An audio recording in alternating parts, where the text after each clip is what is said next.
The meeting will be starting shortly. While we wait, let's learn more about Exeter TV. Exeter TV is the town's public and government access channels, available on Comcast channels 98 and 22. Channel 98 is your channel.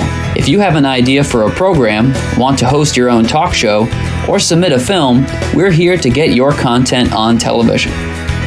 On Channel 22, we bring you live and replay coverage of government meetings and other town updates. A third channel, Blue Hawk Media, is operated by SAU 16 and can be found on Channel 13, with all your school sports, events, and meetings. You can watch Exeter TV online at exeternh.tv, Apple TV, and on Roku. Find us on social media for extra content. Subscribe to our YouTube channel and hit the bell to get notified about live streams and new content. Tune in to our platforms every other Friday to watch the Exeter Biweekly Report, with recaps of recent events, updates from town departments, and messages from nonprofits in your area. If you head to our website, exeternh.tv, we invite you to sign up to our newsletter to receive monthly updates about new content, upcoming meetings, and more. We'd like to thank you for taking the time to watch Exeter TV and hope that you tune in to our other content as well.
January 2023. Happy New Year, everyone.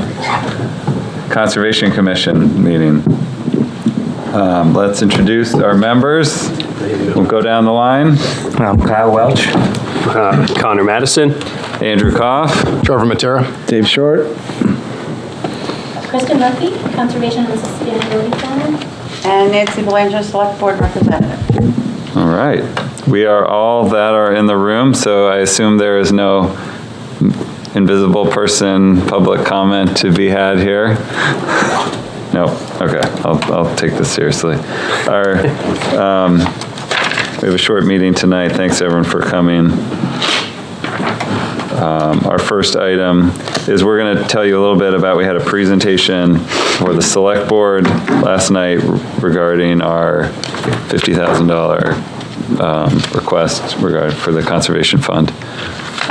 And so Nancy is obviously part of the Select Board and helped get us on the agenda. And Kristen, Trevor, and I were there. We had a short presentation. And I guess maybe we can share with everyone, because it wasn't included in the packet. Did we share with everyone what we presented? Yeah. The one pager may be worth following up and sharing. And it was just a short summary of, the value of conservation land, goals of conservation, other associated information, including we crunched the numbers and looked at, we have about 32% of Exeter is in some type of conservation land, whether it's our own Exeter town land or state, federal, or land trust. So there's a number of different categories of conservation land we all know about, but it adds, when you add it all up, it's, was it 32.5 roughly %? So I think, percent of land base. Of land base. And then we also talked about the percent of the Conservation focus areas. Yep. conservation focus areas, CFAs, which that was a new acronym to me. And on those, so those are priority resource areas, whether they're wetlands or agriculture, or Trevor can talk about what Yeah, those they're mean. based on the new 2021 New Hampshire Coastal Conservation Plan published by the Nature Conservancy, based off of a whole slew of prioritization plans, from wildlife action plans to older conservation plans. Most like in the early aughts they were published. So taking all of those different layers, doing an analysis, a GIS analysis on them, and slicing them down into like the latest and greatest parcels that really bring together a lot of both ecosystem services, social community resilience features, that kind of thing. So, and of those areas, what we only have around 48%, I think was the number of those are actually in conservation. So we're just talking about the need for additional conservation. We also talked about how we have active conservation projects, and there's costs associated with even if somebody wants to donate land or donate an easement, there's lots of fees and other things associated with it that we will be using the money for. So it seemed like it was well received. They asked if the $50,000 was actually enough money, which we said no, it wasn't. We could actually use more. So I took that as a good sign. It was we had a good little back and forth, but it was relatively short. And the map will be available right now it's available, the map that Kristen did, that you presented last night, is right now in the Select Board packet from last night. Right. And Kristen was going to put it Yeah, I'm going to redo it, on the adjust the website. colors, and add it to the Conservation Commission's web page. Webpage. The town's It's very good website. visual. I like that. Yeah, thanks, Kristen. Yeah, so thanks for Kristen, did a lot of the heavy lifting there. It was good to go to the Select Board meeting. I hadn't been to one of those in a long time. I learned we have a police service dog now. who came to the meeting. It was an exciting meeting for that reason alone. I didn't know that either. Yeah. And the select board voted to approve the community power. Yes. I don't know. Does someone know more about that than I don't know much about it. Does anyone, it might be worth mentioning. Because I hadn't heard too much about it. I mean, I can in general, I'm not an expert. Not to I have belabor been this assisting meeting, with being the coordinator for, requesting data from the Public Utilities Commission. But basically, community power is a way of authorizing an entity, Community Power Coalition of New Hampshire, to go out and be a bidder, just like Unitil is a bidder for a rate, an electric rate. And so by authorizing community power, now we have an entity that can go and get a rate for us that's different from Unitil. And the agreement to sign up for it was that we would only commit to sign up if it's a 5% rate decrease from our current base rate from Unitil. So it won't happen until, unless it's 5% cheaper. But rates do change every 6 months through Community Power, just like they do through Unitil. So all residents, all Unitil customers will be transferred automatically upon, upon execution of Community Power, which is likely to be in April. But you have an option to opt out. You have an option to increase the amount of renewable energy that you source your power from. And you can opt out at any time. So you can follow the rates, and if rates change and you're no longer comfortable with them, they'll tell you what that rate is relative to Unitil's base pay, and you can make a decision to opt out or not. The bill will come through the Unitil bill. It's just, and I always forget what the line item on the bill is, like whoever you get your power Supplier, source, the supplier, that's what it is. So it will say Calpine. And so they are planning to do a pretty hefty outreach around this program so that people aren't surprised when all of a sudden, things change for them. So that's in the works now, and I know they're going to partner with Exeter TV to get some stuff rolled out about this program. You'll receive a postcard in the mail describing all of this before it happens. Basically, the rates are decided, I think it's in late January, so we'll know at that point if we're no-go with signing on through this process. Right, so please don't throw your postcards away, read them, because it's going to be an important information, and we'll try to find a way to notify people about the rate changes when they come up, because there's not going to be a flyer from them that says this, so we'll try to find a way to get it out there to remind people to check the rates, because that's something they'll have to do on their own through the course of doing it, so. Just like you do with Unitil, like you don't necessarily have an alternative provider at this point, but Unitil every 6 months has the opportunity to go and bid for a different rate. So now Community Power Coalition will be at the table bidding for those same rates or better rates. Do you remember how many other communities in New Hampshire are doing this? Is it 17? I don't know that.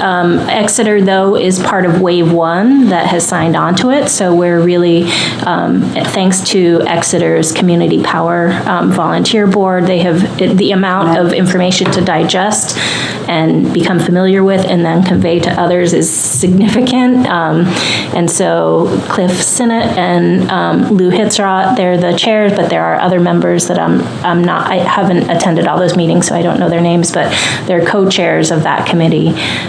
They've been fabulous through this process. And then we have partnered with Community Power Coalition of New Hampshire, who's also helped guide us through this process.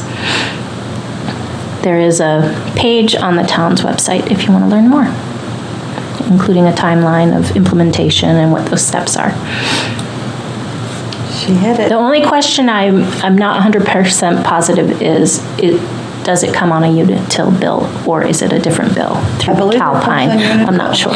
Okay. I believe, that's So you all still have your like Unitil account, and it's somehow I just think it's like, yeah, related to your Unitil I account. mean, like, you can choose your supplier now, Right. but Unitil still handles all the paperwork, even for that. Well, Unitil also handles the delivery, the actual Right. infrastructure, so that's a portion of your bill that you'd still pay Unitil even if you went to another provider. Yeah, there's two parts, and, yeah. So if you do go through a different supplier at this point, you won't be automatically swapped to the community Right. power rate. Right, you stay with that. Yep. It's, I think Unitil changes their rates every like June and December. At least I think, like, would it possibly make sense to have this sync up with that? Because it seems like right now, like, probably this rate's gonna be at least 5% lower in April, but then maybe, and then en masse, people are gonna have to switch back to Unitil if they want to keep the lowest rate available to them. Right, and so my understanding is Community Power Coalition of New Hampshire will be at the table just like Unitil is bidding for, different rates, and so it will happen on the same schedule. Okay. And I think that they had said last night that Community Power Coalition of New Hampshire will have something on their website or a dashboard or something like that with kind of like a rate forecast before the switch happens, so you can check in.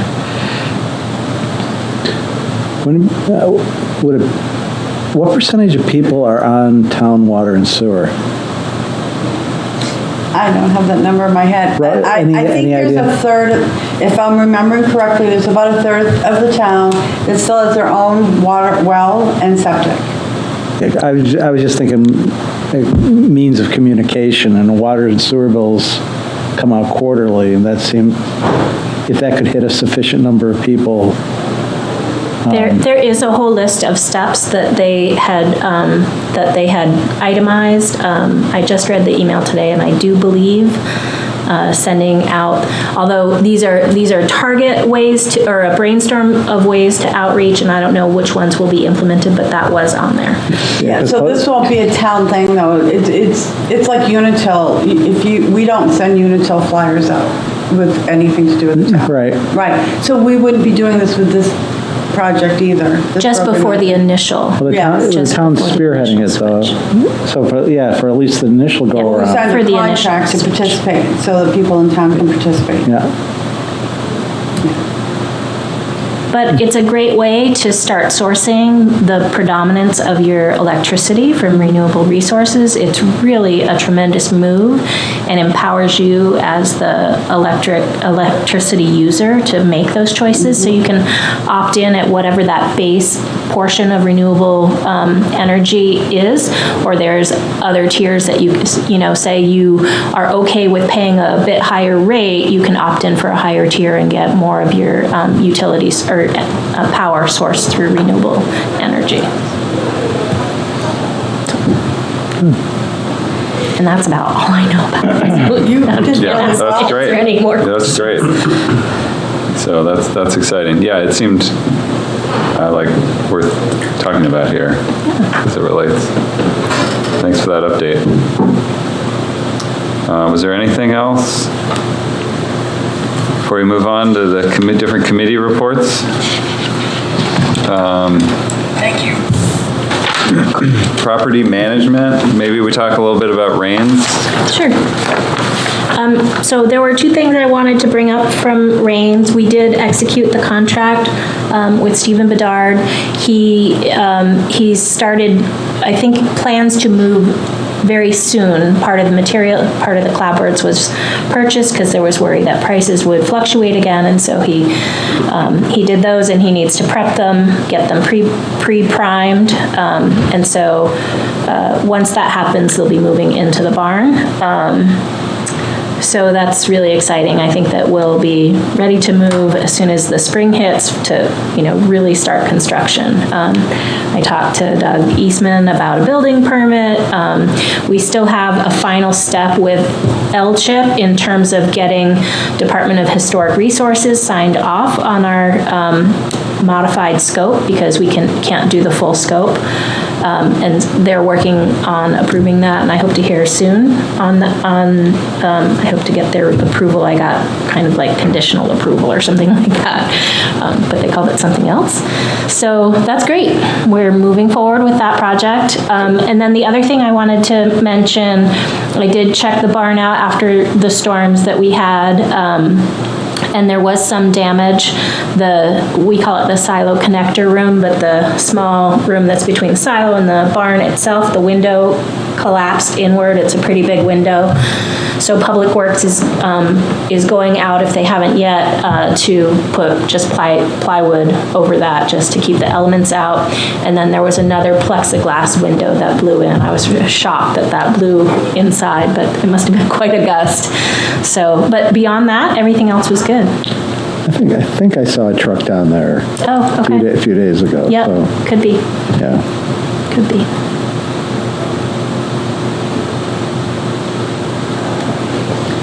Kristen, do you mind if I ask for a follow-up from last night, because I can't remember? We were asking budget-wise about Rain's Farm, the barn. The grant that you're going to get word on, I think you said like February, was that going to be enough to do the fire and? Everything.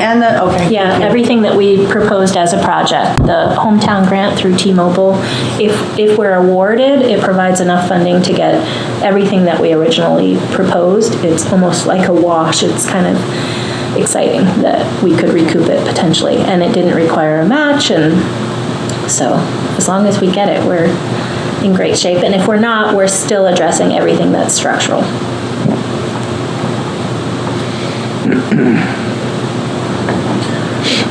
Okay.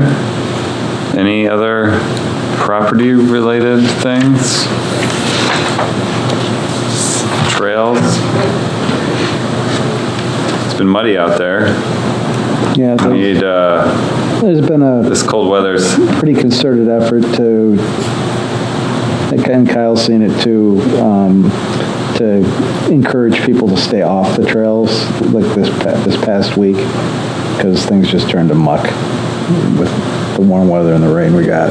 Yeah. And then about a month ago, I got the signs up on side of Lettuce, and then that other trail that parallels 101. Okay, good. The trail closure signs that we had? Yeah. And I've got a bag of those, so I'll hang on to them, but if anybody else feels the need to post something. I piled up some brush too to reinforce the idea, but, so. I think that combo should help. I haven't been out there recently. I can go get up there and check on that stuff. Kyle, have you been over there recently? Because I haven't been over in that section. No, last time was maybe 3 weeks ago, and Were the signs there? no, They were gone already? well, maybe it was more than 3 weeks then. Okay, I think it was before you put the signs up. okay. But the brush that I piled up to block the trail along 101 had been removed. And the stuff that I put on the side of Lettuce kind of was still there, so. Yep. I think one other piece of information is there were 3 car break-ins at the Oakland's parking lot, which is the one by exit 10 in Newfields. I think that just happened this past weekend. So. Morning? Don't know the time. Police were notified, and I don't know what was taken or anything, but I mean, don't leave anything in sight, or preferably nothing in the car at all. It's a fairly visible lot. I'd expect the trestle lot to be the one if somebody was going to do it, because that's so secluded. Yeah, well, I'd say all the lots you probably want to be thinking about it.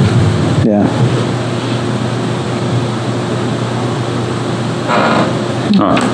Well, I don't think, I know sometimes you'll see that in kiosks, like, make sure your car is locked, and I don't know that seems like a new problem I haven't heard of. I think that's something. And it's just an isolated incident, hopefully. Well, and also it's let the car owners take responsibility for their own cars. Yeah. We don't need to start posting signs. Right. Yeah, I don't know if there's any. Yeah, I'm not saying, I'm just kind of letting people know that No, that's, it's happening. and Yeah. So, it has happened.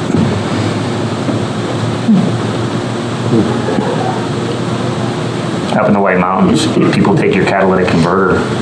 I mean, they know you're gonna be gone for 4 or 5 hours when you walk away from your car, so, yeah, that was Wow, turning that's into, happened? yeah. that was turning into an issue in town, wasn't it? Or there was, Yeah, sure. there was some place I remember, because it's like, if they have the right saw, it's like 3 or 4 minutes they can have one out and be gone. It was happening in an urban area. I can't remember where it was though. I guess they're valuable. Yeah. Wow. All right, so don't leave stuff in your car is the lesson. All right, stay home, And everyone. don't be Yes. away from your car for 4.5 hours or 3.5 minutes. Just don't leave your car when you go hiking. Get an EV. They don't have catalytic converters, right? That's right. It's an Well, exhaust thing. Then they'll steal the batteries.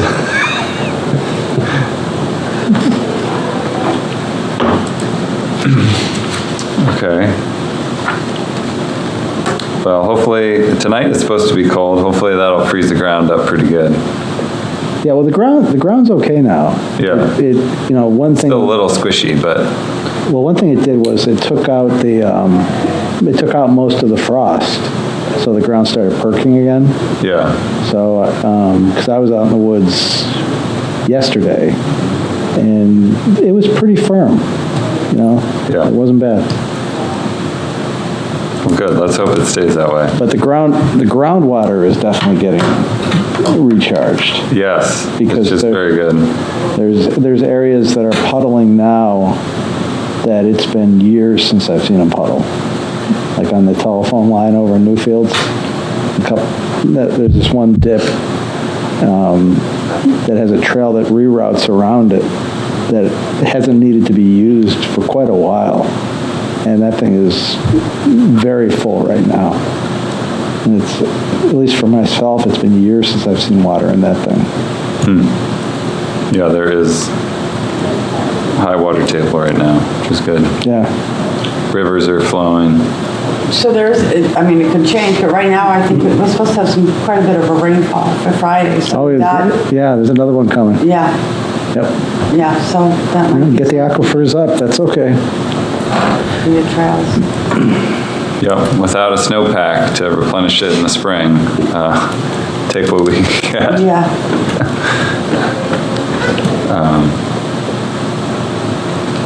And then a couple more items on trails. The kiosk maps that you saw at the last meeting, I did get those ordered under last year's budget, so those should be in any day now. And then I did have a volunteer reach out to me with interest in doing any sort of trail volunteering. I connected him to the Facebook group in the event that he wanted to do that, but he did also say he'd go through and replace the maps for me when they came in, so that's great. It would be another person interested in helping out. And I forgot to bring his name. And then lastly, Maybe you'd want to join the commission. yeah, I did mention that. Good. He only replied to the part about helping with the maps, but it's a good way to connect. So when they come in, I told him I'd meet him up there. And then Keith Whitehouse with Yeti Landscaping graciously lent some volunteer labor to replace the roofs on the kiosks at Henderson, Swayze, and Oakland. So we have new shingles up there. And the only thing that I suggested he request was the materials. So he wanted to donate the labor. So your packet does have a request for $245 from the Conservation Land Administration if you're supportive of that. I'll make that a motion to reimburse him for the material costs for the shingles on the kiosks. What, 248? Five. 45? $245. I'll second that. Okay, all those in favor? Aye. Aye. All opposed? None? Motion passes 5-0. Okay. That's good. Any other outreach events? We have that idea of doing the snowshoe walk, which seems hard to imagine at the moment, but I still like the idea if the weather cooperates, we could do it in February.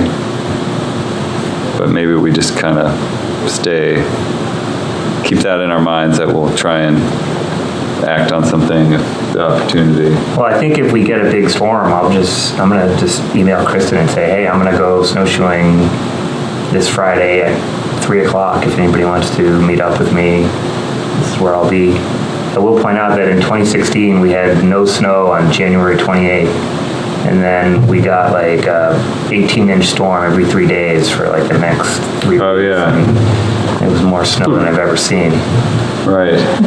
Yeah, it was 2015. I think it was 2015. Maybe. Well, don't go jinxing us here. That was 2015. We can hope. It was my daughter was born that March, and there was like still snow at the end of March. Yeah, that was epic. You're right, though. It didn't happen until later. It came all at once. January. So I do have all the advertising stuff ready to go, so when I have the date, I'll plug that in and get it posted. That's great. Any other ideas for upcoming events, or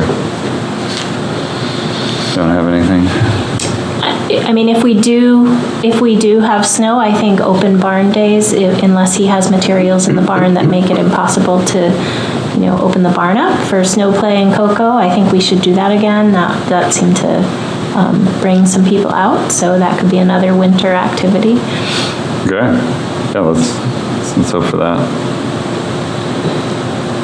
And then Heidi Holman from New Hampshire Fish and Game reached out.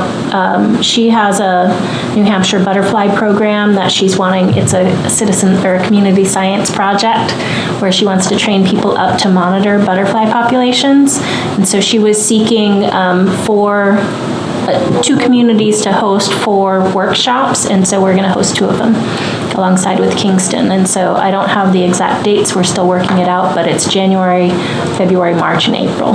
Very cool. Yeah, so look for those. They'll be online. The plan right now is to offer them for free, but there is a recommendation that you purchase a butterfly field guide.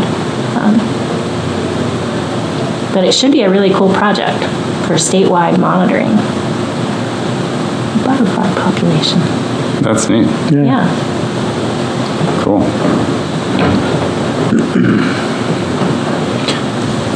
All right. Do we have committee reports? Did you want to report out any other info? River Study, I don't think met, did they, Trevor? No. Okay. Sustainability Committee, so they presented the single-use plastics ordinance to the select board on the 19th of December, I think. 2 in a row. Select board, 20th. the 19th, but I'm pretty sure, before Christmas. The select board recommended it be revised to a policy. I revised the policy and presented it to the Sustainability Committee.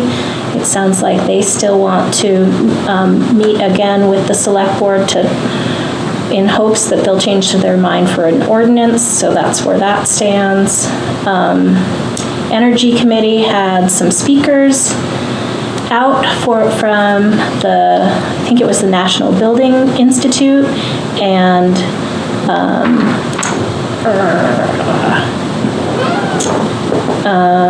Clean Energy New Hampshire, I think it was. And it was a great connection because they talked about ways that they can work with Dave Sharples on to incorporate energy efficiencies on the facilities, the safety complex. So should we get there? So it was nice to make that connection. And their next meeting is tomorrow. And then the community power thing. Yeah.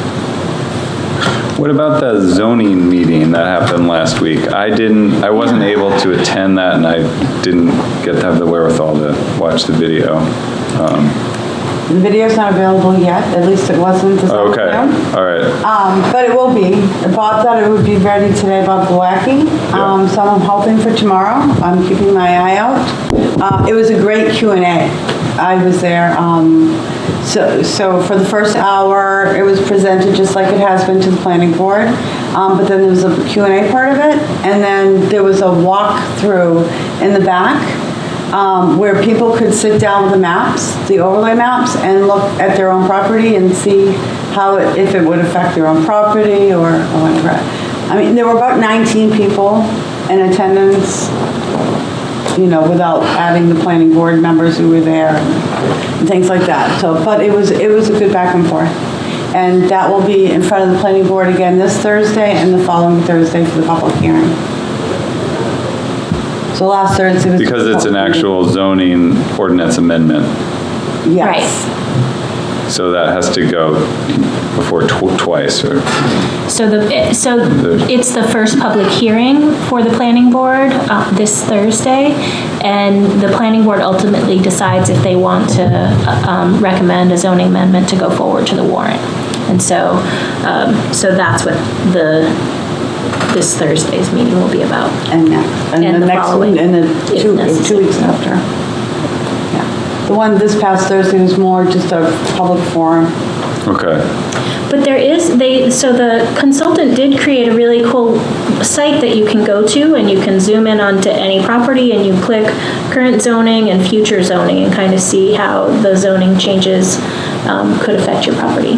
Oh, so these maps, yeah, that was a question. Yeah, So that's the what they maps were are using available. at the second part of the forum Thursday night. People could go onto computers. They had several computers lined up, and people could use those maps, the current and then the proposed changes, and see the difference. Are those maps available to everyone now? Yeah. I believe they're on, I can double check that tomorrow, but I'm pretty sure Dave set up a web page, and it's linked to the town's main front page on the zoning amendment, so I think you can go to that and get those maps. Okay. And then it'll have the video too, so Yep. it'll be, okay. Awesome. I want to check that out. I'm also presenting, it's a separate zoning amendment, but the floodplain ordinance that we talked about here, and so that's encouraging the 2 foot of freeboard and then an advisory area affiliated with sea level rise. So those 2 things will be talked about Thursday. Does this zoning amendment have any positive or negative impacts to conservation to us in general, or specific properties? I guess if they're already in conservation, zoning wouldn't matter.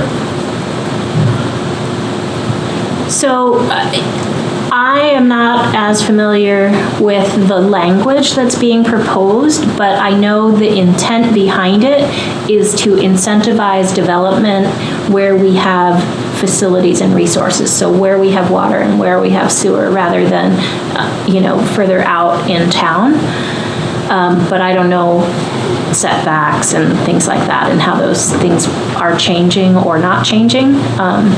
But Dave would be, if there's something specific we could ask him. I'd be happy to do that. In terms of what it will do to conservation properties, nothing, because those are preserved in perpetuity.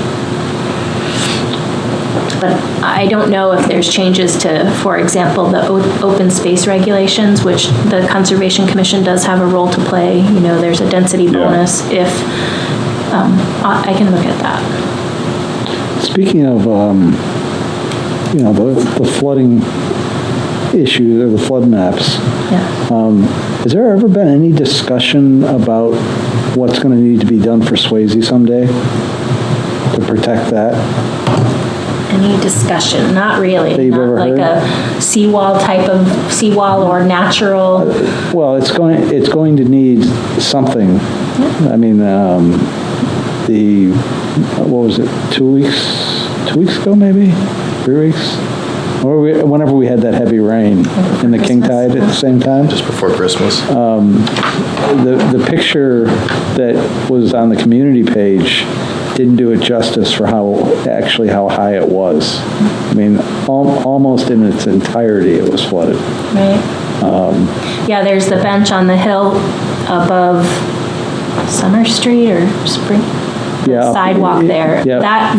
The sea level, to me, it's kind of shocking how, not shocking, but it's, I guess, reinforcing how accurate the sea level rise predictions are, because it does show that to be the area that is not affected, Right. and everything else is. Yeah. Yeah. So if Swayze is going to be maintained, I don't know, I just think the town should start thinking about a CIP of some sort for that down the road. Yeah. Just put it in my notes, make sure we bring it up and start a discussion. Yeah. 'Cause- Yeah, I mean, I think I mean, Trevor, you might be more familiar with it, but a long time ago, I saw what Prescott Park had, what their design plans were in Portsmouth. And so, and it's been a while, but basically, the park was designed so that a portion of the park would take more water on, and the rest of it would be preserved for public access. So, yeah, I don't know. Yeah. But it was kind of a blend of sort of natural elements and a bit. I mean, I almost prefer the idea of, an earthen levee or something like that versus concrete, because, concrete's a pretty nasty substance as far as greenhouse gases go. It's one of the bigger sources, and whatever goes along there is going to have to be substantial. So Yeah, there should be a discussion about what the goals are for that. you're right. Yeah, it's just something I think it'd be worth starting the discussion sooner rather than later. I do believe further out in the CIP, Public Works had something in relative to the seawall near the boardwalk that's there, but I don't think it. Well, yeah, even those buildings there. My next door neighbor owns one of the buildings, and he was going down and starting to put sandbags at the door that was street level because the water was coming that close. So, and then you have the whole, what's the building on the corner where the optometrist is, the McReal building.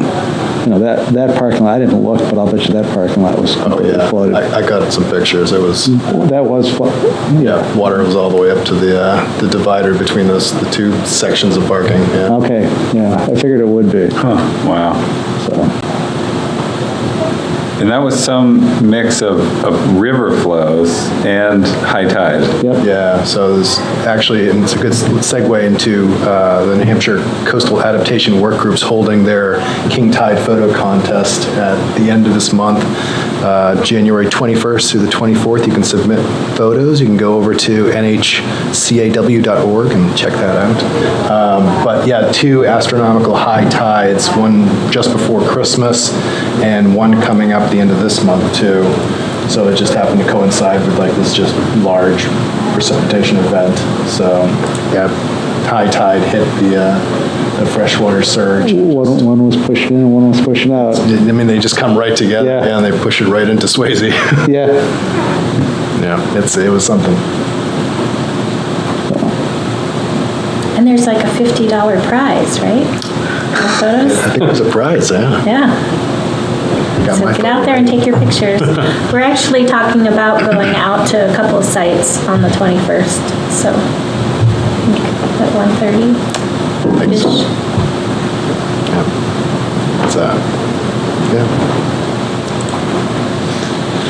It's coming. All right. Well, that's a good update. How did we get there? We got there from zoning through something else. Oh, committee reports. Oh, committee reports. Oh, through your ordinance.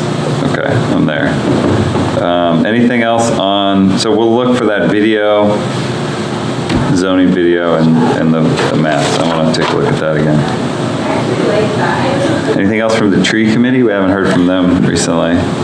So the tree committee has, so they added labels this summer, fall, and identified, I think, 10 more trees to label. They're working on school connections. There's 2 forestry students at SST that we're trying to connect with Unitil's arborists. So they've been busy, just. 10 more trees in addition to the ones that they Yep. already did? Yep. Because I went through, I don't know if you remember how high those granite posts were sticking out of the ground. I went through and I took them all back down to where they're about this high out of the ground Oh. now. Because they were, Great. I thought they were Yeah. an awful hazard They were high. for little kids and stuff like that. These are just the labels, not what the labels will attach to. Yeah. There's several at Lincoln Street School. I don't know, I have the list, but I didn't think to bring it with me, Yeah. but I can get you that list. We talked about it today. I can talk to Eileen. Yeah. And then they're also looking at a monthly post on Facebook relative to trees. So there's a different theme each month.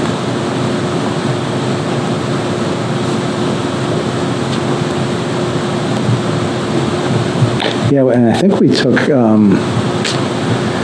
because they have to do a tally of, what's gone into the trees in town throughout the course of the year and stuff like that. And that, the arborist volunteer day we had, Eileen and I were talking about that, and we ended up calculating the number of volunteer hours that were put into that event. And so I think she was able to put that into her final submittal to whatever the organization is. The Arbor Day Foundation. And Is so it? through that, so every year we need to document our progress as a tree city. And so that's just a standard application and things that you have to say that you've done every year. There's also an opportunity for a growth award. So if you go over and above, then you could receive a growth award. And so that work big time sealed the deal for the growth award. Oh, that was a lot of hours. Yeah. Yeah, a lot of high quality hours. Yeah. Yeah. So, Yeah, that was great that you pulled that together. And achieved a great public activity, I think. yeah. Public It was fun. benefit. Yep. Awesome.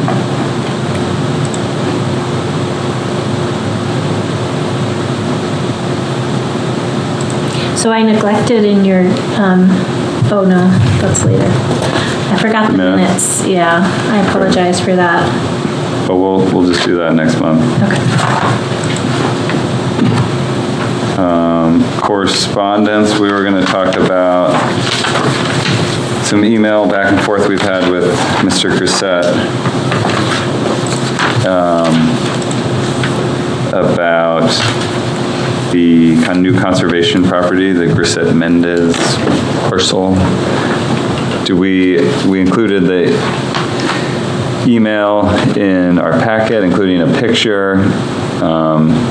He's concerned about the beavers and flooding on his property. That picture of the flooding is I think, at the same event that we were just talking about, where there was flooding at Swayze.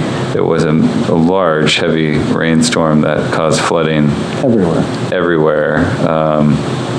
So yes, there was water backed up beyond where it typically is, but I think that was true everywhere, in all rivers and tributaries, and even small drainages were all swollen. And as we were just talking about, with the water table having come back up. Right, and the ground was partially frozen, so there wasn't And infiltration. saturated, There was yeah. not a lot of, So, So The beaver, he did come, does everyone, I don't know if you guys were all here when he came before the commission, and I think it was September he referenced. Oh, yeah. I didn't remember committing us to any. We didn't. I don't think we committed to any activity regarding beaver. In fact, we said that No. we don't manage beaver in that way. Particularly, the beavers aren't on our property that we're managing, right? If there are beavers, it would be on the little river somewhere off property. Right, yeah. He said he's identified several beaver dam within the Little River, which we don't own or control. So it wouldn't be an action for the Conservation Commission.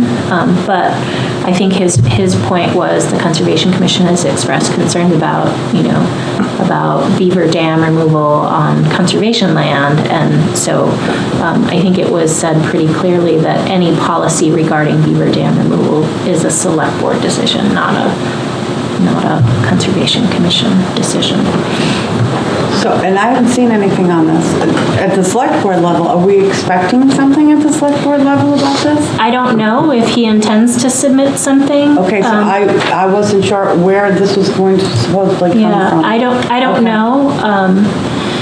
He is wanting to meet, it's also in the packet, but he believes there's a section of the no hunting signs that I placed up along the property boundary that he thinks are 100 feet off where they're supposed to be, so I did agree to meet him out there. So I might hear more then. Yeah, if you could just update me so that I can, at least when I do my report, give the other board members an FYI of something that might be coming up. Well, you said, I saw in the packet that at the meeting, he said he had made a complaint to the DES, but when you contacted DES, they said they had no record of a complaint, correct? Yeah, so it is very challenging because there's a lot of issues that were talked about at that meeting and in these emails. So one of them was the beaver issue. I Right. mean, that's separate from the DES wetland complaint, though Mr. Yeah. Grissett is contending that the town has responsibility because when the Morissette property was owned by the SAU, they dumped cinder blocks into the river, which made an attractive nuisance, in his opinion, attracting beaver to the site. The other one was the railroad culvert, resizing. I've reached out twice to DES.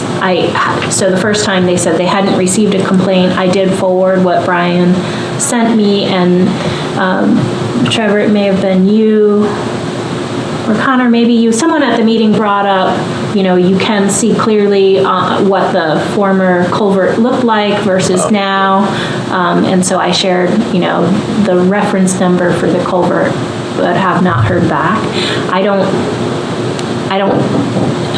can't enforce DES to enforce their things, so I don't know what else to do beyond there. The only thing that you believed we really had jurisdiction over was the silt fence. And you said you were going to contact. Right, and I went out there, I am not seeing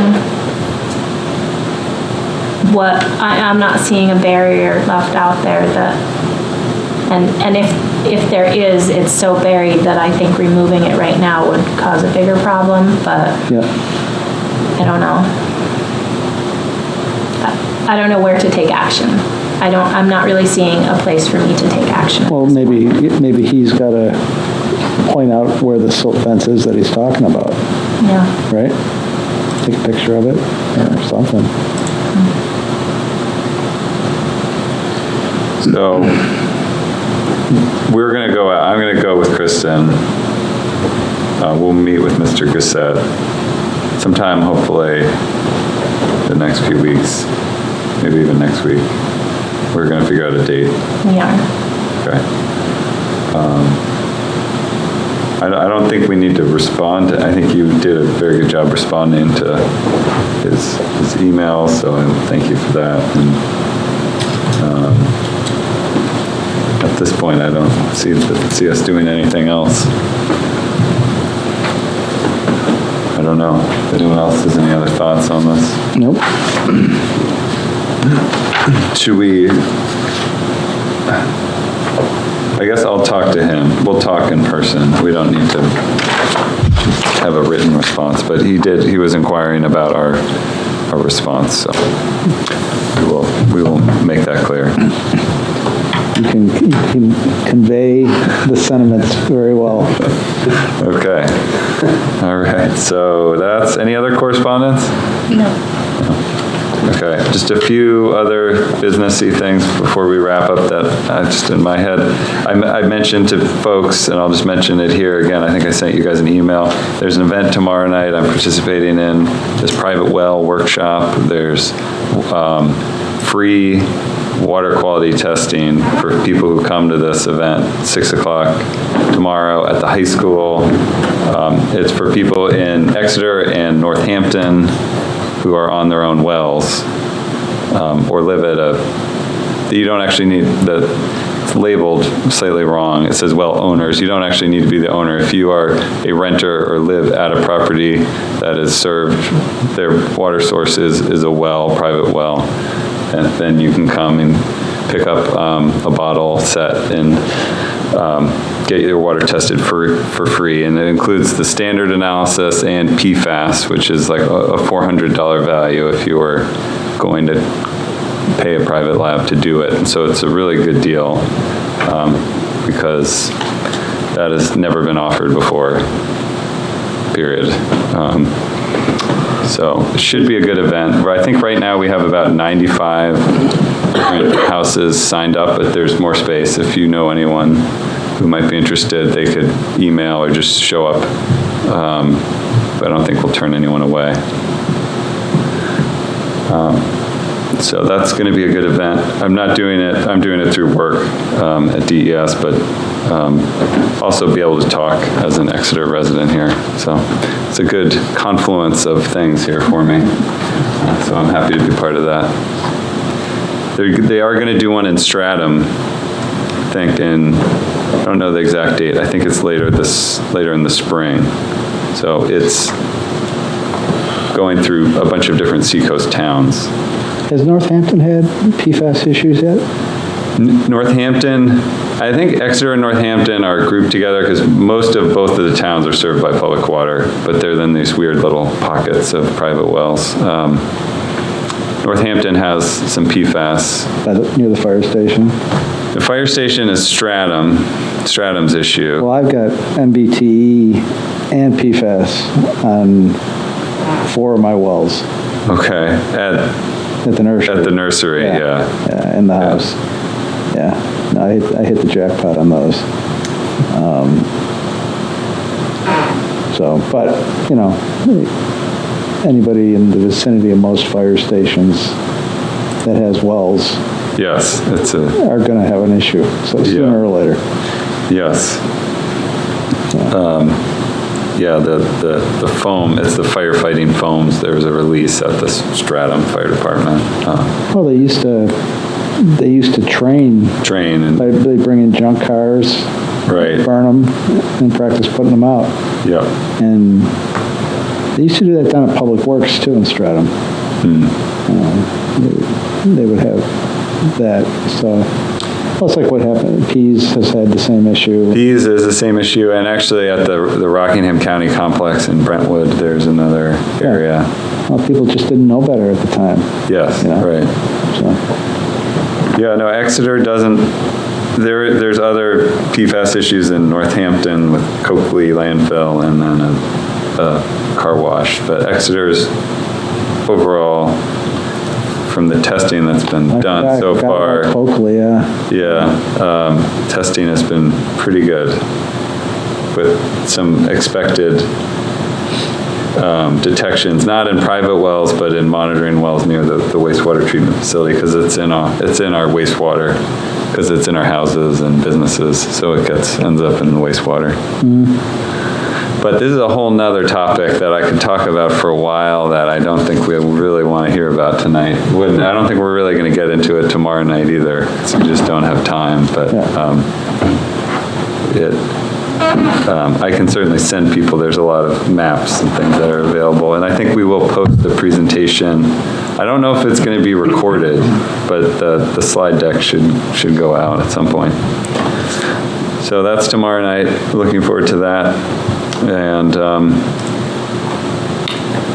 there's another meeting, February 8th, there's an all boards meeting. I think I mentioned this before, I'll just throw it out again.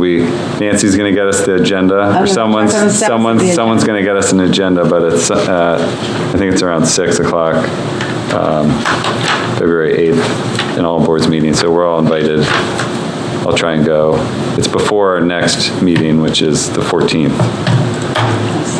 Okay, three tasks from tonight. Your agenda, getting the exact number instead of guessing on the wells and septic, and the future plans for Swayze to see where we're at with that.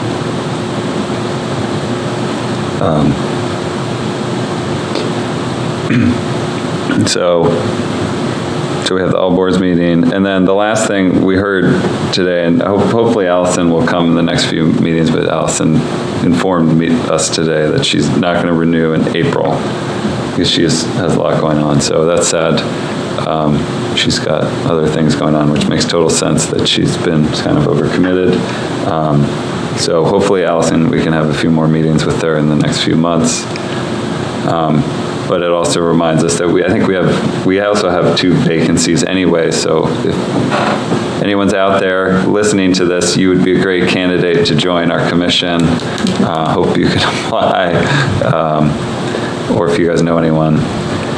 It'd be good to boost our numbers at some point this year, get some new energy. I'm going to try to twist my son-in-law's arm as soon as he becomes a resident of Exeter. Nice. So, and I think he's game for it. So he's a bright kid. So another couple months. Excellent. That's exciting. They're moving to Exeter from where? They've been out in Colorado a couple years. Okay, perfect. Did the kid thing. Yeah, Colorado or San Diego. Seem to be the places to be. Sounds pretty good right now. So the other person who's up this year is Trevor. But Trevor will be renewing, right? I got a lot to think about. I got a few months. You got the good, What is that? chair now. Come on. You're more comfortable than you've ever been. Yeah, you're not kidding. All right. Any other business? Okay. So we're okay with the Valentine's Day meeting? We're going to bring chocolates. Okay with it. Okay. All right. Unless anyone objects, we could push it. Might as well. We'll keep it. So otherwise, I'll motion to adjourn. Second. All right. All those in favor say aye. Aye. All right. We are adjourned. Hey, is that under the, what?